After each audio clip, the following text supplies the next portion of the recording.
Chapter 3: The Two Grids: Power and Policy. The grid is about keeping the lights on. I call this the power grid. And about payments and policies. I call this the policy grid. The first section of the book is about the power grid. I think of this section as being about reality and electrons. We need to know a little about the constraints of the power grid to understand the policy grid. However, most of the problems on the grid arise in the policy section. Therefore, most of this book will be about policy. The power grid. The power grid is about generators and voltage and wires. It is about delivering electricity to customers. The grid functions well, and when there is an outage, it is most often due to local weather conditions. Humans cannot change many of the constraints of the power grid. We can change our generation sources, but we can't change Maxwell's equations, electromagnetism, or Kirchhoff's laws, circuits. We can change fuels, but we can't change the laws of thermodynamics that govern getting, quote, useful work, unquote, from heat engines. These physical laws basically describe rules of nature that aren't going to change anytime soon. We will cover this topic only enough to see the constraints that physics put upon our power supply. Be assured, this section will not contain equations or anything like that. Plus, it is short. I apologize in advance to my electrical engineer friends for giving their expertise such short shrift in this book.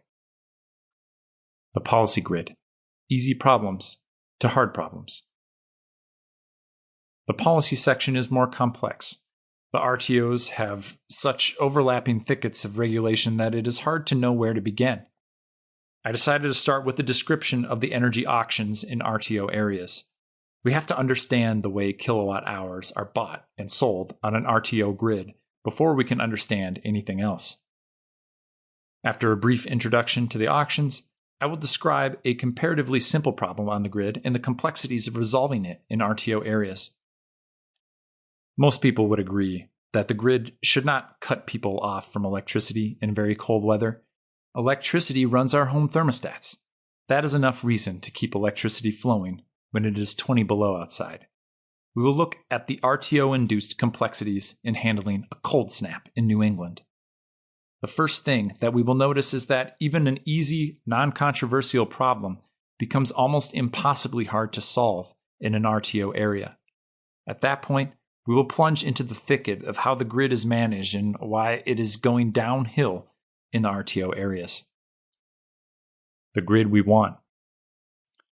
When I write that the grid is going downhill, I need to be explicit about what kind of grid would be best.